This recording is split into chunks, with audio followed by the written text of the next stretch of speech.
క్రీస్తునందు ప్రియులైన సహోదరి సహోదరులకు ప్రభువైన యేసుక్రీస్తు వారి దివ్యనామంలో శుభాలు. క్రైస్తవ్యము అంటే ఏమిటి అన్న ధ్యానాంశాన్ని ధ్యానించుకుందాం. క్రైస్తవుని గురించి క్రైస్తవులుగా క్రీస్తును వెంబడించే వారిగా కొంత అవగాహన కలిగి ఉంటాము.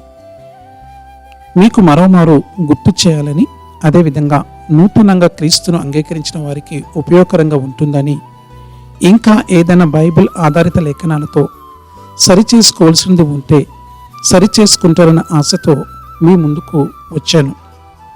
స్నేహితులారా, ముందుగా క్రైస్తవం అంటే ఏమిటో తెలుసుకుందాము. మానవుడు ఏ విధంగా జీవించాలి అనే అంశాన్ని కూడా చూద్దాం.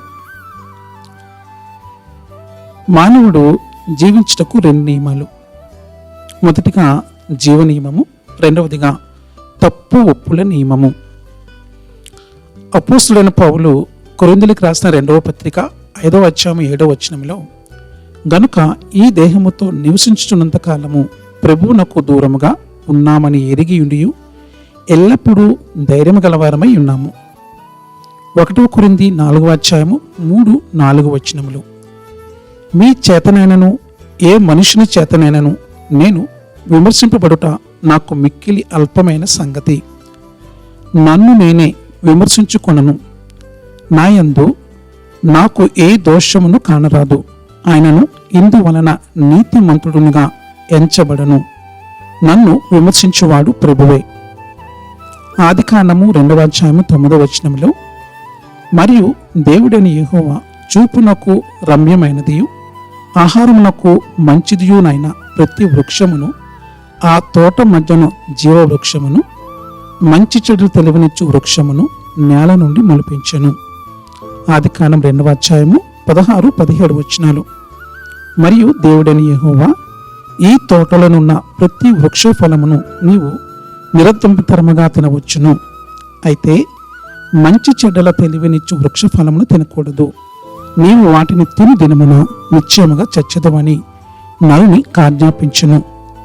మంచి చెడ్డల జ్ఞానమిచ్చు వృక్ష ఫలమును తప్పు ఒప్పుల జ్ఞానమిచ్చు వృక్షంగా కూడా అనువదించవచ్చును. మానవుని ఆహారము దేవుడు ఆలోచించాడు. మానవుడు కేవలం జీవించుటకు మాత్రమే కాదు, మానవునికి ఒక జీవనము కూడా అవసరము. మానవుడు తన జీవనము కొరకు ఆహారంపై ఆధారపడినట్లుగానే జీవనము కొరకు దేవునిపై ఆధారపడవలెను. మనము ఆయనలో బ్రతుకుచున్నాము, చలించుచున్నాము. అపోస్తల కార్యాలు 17వ అధ్యాయము 28వ వచనము. అందుకే ఉపమాన రీతిగా 2 వృక్షములను ఉపయోగించాడు. జీవవృక్షము, మంచి చెడ్డల జ్ఞానమిచ్చు వృక్షము ఉపమానంగా ఉన్నాయి. మానవుడు 2 విధాలైన ఆహారములు కలిగి ఉన్నాడు. మొదటిగా జీవం వలన, రెండవదిగా మంచి చెడ్డ అంటే తప్పు ఒప్పుల వలన. Principle of right and wrong, principle of life అనుసరించి మాత్రమే మానవుడు జీవించగలడు. అయితే చాలామంది క్రైస్తవులు తప్పు ఒప్పుల నియమమును వారి జీవిత ప్రమాణముగా స్టాండర్డ్గా తీసుకుంటారు. మరికొందరు క్రైస్తవులు జీవ నియమమును తమ జీవిత ప్రమాణంగా కొలమానంగా తీసుకుంటారు. మనము జీవము కొరకై ఉన్న 2 నియమాలను గురించి తెలుసుకుంటే మన ఆత్మీయ జీవితాన్ని కొంత మెరుగుపరుచుకోవచ్చు. ఒక వ్యక్తి తప్పు మరియు ఒప్పులను అనుసరించి జీవించడం అంటే ఏమిటి? ఒక వ్యక్తి జీవమును అనుసరించి జీవించడం అంటే ఏమిటి? ఈ లోకములోని చాలామంది ప్రజలు తమ జీవితాలలో మంచి చెడ్డల జ్ఞానమిచ్చు వృక్షమును మాత్రమే కలిగి ఉన్నారు. మరికొందరు జీవ వృక్షమును కలిగి ఉన్నారు. కొందరైతే 2 వృక్షములను కలిగి ఉన్నారు. మంచి చెడుల జ్ఞానమిచ్చు వృక్షమును ఎవరైతే తిందురో వారు నిశ్చయముగా చచ్చెదరని, అలాగే జీవవృక్షను భుజించి వారు జీవింతురని దేవుడు చెప్పాడు. ఎవరైతే మంచి చెడుల జ్ఞానముతో జీవించుదురో వారు దేవుని ఎదుట వారి స్థానమును కోల్పోదురని దేవుడు మనకు చూపుచున్నాడు. ఒకవేళ మానవుడు ఎల్లప్పుడూ దేవుని ఎదుట జీవించాలని కోరుకుంటే అతను తప్పక జీవ వృక్ష ఫలమును తినుటగల అర్థం ఏమిటో తెలుసుకొనవలెను. ఇక్కడ జీవము కొరకై మరొక నియమం కూడా మనం చూద్దాము. ఏంటంటే అది పాప నియమము. ఈ ప్రపంచంలో మానవుడు ఈ 3 నియమాల ప్రకారంగా జీవించవచ్చునని చెప్పవచ్చు. ఒకటి పాపం వలన జీవించును, రెండోదిగా తప్పు ఒప్పుల వలన జీవించును, మూడోదిగా జీవము వలన జీవించును. వీటిని గురించి లోతుగా తెలుసుకుందాం. ఇది చాలా సులువైనదే, అర్థం చేసుకోవచ్చు. భూమి మీద ప్రజలు లోక ఆచారాలు అనుసరించి జీవిస్తారు. లోక ఆచారాల చేత ఎవరైతే పట్టుబడి ఉన్నారో వారు ఉగ్రత కుమారులుగా ఉన్నారు. లోక ఆచారాల చేత ఎవరైతే పట్టుబడి ఉంటారో వారు ఉగ్రతకు కుమారులు అని మనం గ్రహించాలి. వారి హృదయాలలో దురాత్మల యొక్క పనిని బట్టి వారు జీవించుదురు మరియు పని చేస్తారు. వీరి జీవమునకు గల నియమము పాపము వలన జీవించుట. ఎఫెసీయులకు రాసిన పత్రిక 2వ అధ్యాయము 1-3 వచనాలు, తప్పు ఒప్పుల నియమము లేదా మంచి చెడుల నియమము క్రైస్తవము కాదని దయచేసి గుర్తుంచుకోండి. క్రైస్తవం అన్నది జీవమునకు చెందిన విషయమై ఉన్నది గాని మనిషి యొక్క ప్రమాణంపై అనుసరించి లేదు. క్రైస్తవ్యము జీవమును గురించి మాట్లాడుతుంది, మంచి చెడు గురించి మాట్లాడదు. క్రైస్తవుని జీవమును బోధించును తప్ప తప్పు ఒప్పులను గురించి బోధించదు. అసలు తప్పు ఒప్పుల నియమం అంటే ఏమిటో చూద్దాం. ఒకవేళ మన ప్రవర్తన తప్పు ఒప్పుల నియమముచే నియంత్రించబడుచున్నట్లయితే అప్పుడు మనము ఎప్పుడైనా ఒక నిర్ణయం తీసుకోవాలంటే అది తప్పు లేదా ఒప్పు అని అడుగుతాము. ఇది చేయడం మంచిదా, లేకపోతే మంచిది కాదా, లేకపోతే చెడ్డదా, ఇది మంచిదేనా అని మనము అడిగినప్పుడు మనము సంసిద్ధంలో ఉంటాము. నేను ఇది చేయట సరైనదా కాదా అని మనల్ని మనము ప్రశ్నించుకోవడమే అవుతుంది. క్రైస్తవులుగా వారికి ఒక నిర్దిష్టమైన విషయము జాగ్రత్తగా ఆలోచిస్తారు. పని చేయుటకు ఇది మంచిది మరియు సరైనది వారు ధృవీకరిస్తారు. ఆ విధంగా ముందుకు వెళ్తారు. అది మంచిదా కాదా, సరైనది కాదా అనే విషయాన్ని నిర్ణయించడంలో జాగ్రత్త తీసుకున్నట్లు తమను తామే మంచి క్రైస్తవులుగా ఎంచుకుంటారు. స్నేహితులారా, గుర్తించండి, మనము చాలామంది ఇది మంచిదా కాదా, సరైనదా కాదా అనే విషయాన్ని నిర్ణయించడంలో చాలా జాగ్రత్త తీసుకుంటాం. దాని ద్వారా మనకి మనమే మంచి క్రైస్తవులుగా ప్రొజెక్ట్ చేసుకుంటాం.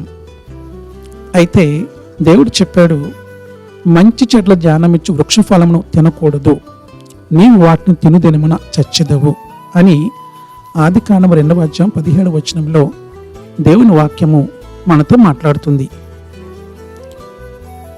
ఈ అభ్యాసము చెడు నుండి మంచిని వివేచించడం మాత్రమే ఉన్నది. ఇది ఎన్నుకొనుట మరియు తృణీకరించేదిగా ఉన్నది. మంచిని ఎంచుకొనుట చెడును తృణీకరించేదిగా ఉన్నది. ఈ మంచిని ఎన్నుకొనుట చెడును తృణీకరించుట అనేది క్రైస్తవము కానే కాదు. క్రైస్తవం అనేది ఒక బాహ్యమైన మంచిని, ఒక బాహ్యమైన చెడును కలిగి ఉండదు, కలిగి లేదు. గ్రహించండి స్నేహితులారా, క్రైస్తవం అన్నది ఒక బాహ్యమైన మంచిని కానీ ఒక బాహ్యమైన చెడుని కానీ కలిగి లేదు. దీనిలో ఒక నిర్దిష్టమైన కొలమానంకు స్థానము లేనే లేదు. ఈరోజు నీవు కానీ నేను కానీ మంచి దానిని ఎన్నుకోవచ్చు, చెడ్డదానిని తృణీకరించవచ్చు, అంటే విడిచిపెట్టవచ్చు. అయితే ఇది క్రైస్తవం కాదు. ఇది పాత నిబంధన ధర్మశాస్త్రము. లోక సంబంధమైన మతాలు, మానవ నైతిక సూత్రాలు మరియు మానవ నైతిక నియమాలుగా ఉన్నది. కానీ ఇది క్రైస్తవం కాదు. ఈ లోకంలో వేరే మతాల వారు కానీ, వేరే తెగల వారు కానీ, వేరే వారు ఈ మంచి గురించి చెడు గురించి వారు బోధిస్తారు. క్రైస్తవం అనేది ఓన్లీ జీవము గురించి మాత్రమే బోధిస్తుంది. క్రైస్తవ్యము జీవంపై ఆధారపడి ఉన్నది. క్రైస్తవ్యము జీవం పైన మాత్రమే ఆధారపడి ఉన్నది. క్రైస్తవం అంటే క్రైస్తవ జీవమై ఉన్నది. క్రైస్తవం అంటే ఏమిటంటే క్రైస్తవ్యము జీవమై ఉన్నది అని మనం గ్రహించాలి. క్రైస్తవం అనేది ఏదైనా ఒకటి తప్ప లేక ఒప్ప అని అడుగుటకు సంబంధించిన విషయము కాదు.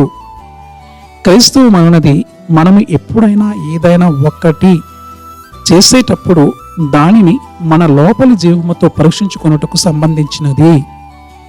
స్నేహితులారా, మిత్రులారా, గ్రహించండి.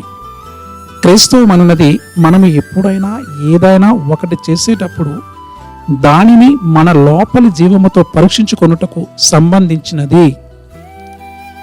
మనకి ఇవ్వబడిన నూతన జీవము ఈ విషయంలో మనం ఏమి చేయాలి అనే దానిని అంతర్గతంగా మనకు బోధిస్తుంది. చాలామంది కేవలము బాహ్యమైన ప్రమాణమును అనగా మంచి చెడుల యొక్క ప్రమాణంలోనే చూస్తారు, ఆ విధంగానే జీవించేస్తారు. అయితే దేవుడు మనకు బాహ్యమైన ప్రమాణమేమీ ఇవ్వలేదు. దేవుడు మనకు బాహ్యమైన ప్రమాణమేమీ ఇవ్వలేదు. క్రైస్తవంలో క్రొత్తమైన మరో 10 ఆజ్ఞలతో కూడినది కాదు. క్రైస్తవంలో మనకు ఒక కొత్త సీనాయికి తీసుకొని రాబడలేదు. క్రైస్తవంలో మనము ఒక కొత్త సీనాయి పర్వతానికి తీసుకొని రాబడలేదు. నీవు ఇది చేయాలి, అది చేయకూడదు అనే కొత్త నియమాలు లేక కొత్త విధులు దేవుడు మనకు ఇవ్వలేదు అని మనం గ్రహించాలి. ఒకటి తప్పు లేక ఒప్పు, మంచిది లేక చెడ్డదా అని అడిగే అవసరము క్రైస్తవునకు లేదు. దీనికి భిన్నంగా మనం ఏదైనా చేసేటప్పుడు మనతో మాట్లాడుటకు లేచి నిలబడే జీవము మనలో ఉన్నది. మన అంతరంగంగా అది నిలిచి ఉంది. అంతరంగంగా మనకు సరైనది గ్రహించినప్పుడు, మన లోపల జీవము చలించుచున్నదని మనం భావించినప్పుడు, మన లోపల మనము బలంగా ఉన్నప్పుడు మరియు అభిషేకమును సంవేదించినప్పుడు మనము జీవము కలిగి ఉన్నామని మనకు తెలియను. చాలాసార్లు ఏదైనా ఒకటి మానవుని దృష్టికి మంచిగా మరియు సరైనదిగా ఉండును, కానీ విచిత్రంగా లోపల జీవము ఎలాంటి స్పందన కలిగి ఉండదు, చల్లబడిపోవును మరియు వెనుతిరుగును. మన క్రైస్తవ జీవితంలో లోపల జీవం పైన ఆధారపడి ఉన్నదని, తప్పు ఒప్పుల యొక్క బాహ్య ప్రమాణంపై కాదు అని దేవుని వాక్యం మనకు చెప్పుచున్నదని దయచేసి గ్రహించుకోండి.